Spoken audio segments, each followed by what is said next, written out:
வணக்கம் மக்களே, welcome back to Epic Life. நான் உங்கள் வெற்றி கூட்டாளி. பள்ளிக்கூடம் சொல்லித்தராத பணத்தின் பாடங்கள் அப்படிங்கிற தலைப்பில் இந்த புத்தகத்தில் இருக்கக்கூடிய ஒவ்வொரு பாடங்களாக நம்ம தொடர்ச்சியாக ஒவ்வொரு வீடியோவில் நம்ம பார்த்துக்கிட்டு இருக்கிறோம். இது 7வது பகுதி. இந்த பகுதியில் முக்கியமான சில பாடங்களை நம்ம பார்க்க இருக்கிறோம்.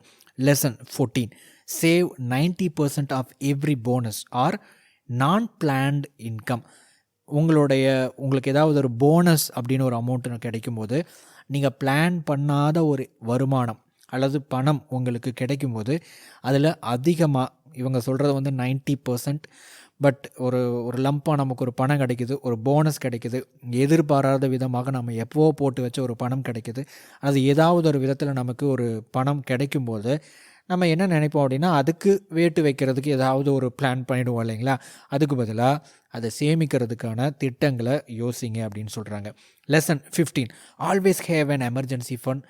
எல்லா பொருளாதாரம் சம்மந்தப்பட்ட புத்தகங்களை சொல்கிற ஒரு விஷயந்தான் எமர்ஜென்சி ஃபண்ட். அதாவது உங்களுடைய அவசரகால தேவைகளுக்கு ஒரு குறிப்பிட்ட தொகை பணத்தை நீங்கள் சேமித்து வச்சுக்கிட்டே இருங்க. ஒரு இடத்துல வச்சுக்கோங்க. தேவைப்படும் போது அதிலேருந்து எடுத்து, ரொம்ப எமர்ஜென்சினா எடுத்து செலவு பண்ணுற மாதிரி ஒரு தொகையை வச்சுக்கோங்க அப்படிங்கிறத எல்லாருமே வலியுறுத்திட்டு வரக்கூடிய ஒரு விஷயம். கட்டாயமாக இது நம்ம ப்ராக்டிக்கலாக பார்த்தோம் அப்படின்னா யூஸ்ஃபுல்லான ஒரு விஷயம்தான். Lesson 16, shop around for discounts on all product and services. எந்த ஒரு பொருளாக இருந்தாலும் சரி அல்லது ஒரு சர்வீஸாக இருந்தாலும் சரி, நல்ல டிஸ்கவுண்ட் எங்காச்சும் கிடைக்குது அப்படின்னா அதை பயன்படுத்திக்கோங்க. இந்த டிஸ்கவுண்ட் அப்படின்னு வரும்போது சில நேரத்தில் பார்த்திங்கன்னா, சேல்ஸை அதிகப்படுத்துறதுக்காக, மக்களை ஈர்ப்பதற்காக சில பேர் ரொம்ப ட்ரிக்கியாக சில கடைகள் சில டிஸ்கவுண்ட்ஸ் எல்லாம் கொடுப்பாங்க. அதை தாண்டி உண்மையான சில டிஸ்கவுண்ட்ஸ் சில நேரத்தில் நமக்கு கிடைக்கிறதுக்கான வாய்ப்புகள் இருக்குது. இது நான் என்னுடைய பர்சனல் லைஃப்பில் நான் சில இடத்துல நான் அதை யூஸ் பண்ணியிருக்கிறேன்.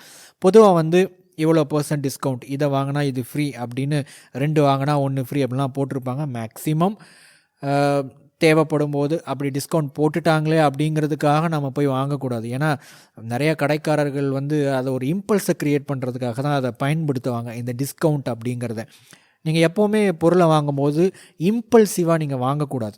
ஒரு டிஸ்கவுண்ட் போட்டாங்க வாங்கிடலாம், வாங்கினா நமக்கு லாபம் அப்படின்னு வாங்கக்கூடாது. இல்லை, நீங்கள் வாங்கணும் அப்படின்னு நீங்கள் யோசிச்சுக்கிட்டு இருக்கிற சமயத்தில், அல்லது அது உங்களுக்கு தேவை அப்படிங்கிற ஒரு தருணத்தில் டிஸ்கவுண்ட் அப்படிங்கிற ஒரு விஷயம் கிடச்சிதுன்னா அதை பயன்படுத்திக்கோங்க. அப்படி நீங்கள் வாங்கணும் அப்படிங்கிற ஒரு இதில் இருக்கும்போது, நீங்கள் டிஸ்கவுண்ட்ஸ் எங்கேயாச்சும் இருக்கா அப்படின்னு சொல்லிட்டு தேடி பாருங்கள். இன்டர்நெட்டை நீங்கள் அதுக்கு ஈஸியாக பயன்படுத்திக்க முடியும். அல்லது வேறு ஏதாவது ஒரு இடத்துல ஒரு டிஸ்கவுண்ட் போட்டிருக்கிறாங்க, பக்கத்தில் உங்கள் ஊர்லேருந்து ஒரு பக்கத்து டவுனில், பக்கத்து சிட்டியில் அதை போட்டிருக்கிறாங்க, ஒரு பெரிய கடையில் ஒரு டிஸ்கவுண்ட் போட்டிருக்கிறாங்க.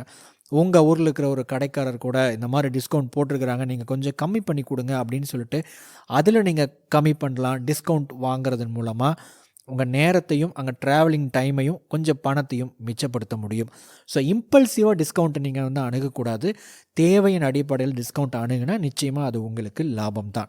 அடுத்தடுத்த பாடங்களை தொடர்ச்சியாக நம்ம எபிக் லைஃப் சேனலில் பார்க்க இருக்கிறோம். நம்ம சேனலோடு இணைந்திருங்கள். தொடர்ச்சியாக வரக்கூடிய வீடியோஸை பாருங்கள். அடுத்த வீடியோவில் சந்திக்கிறேன்.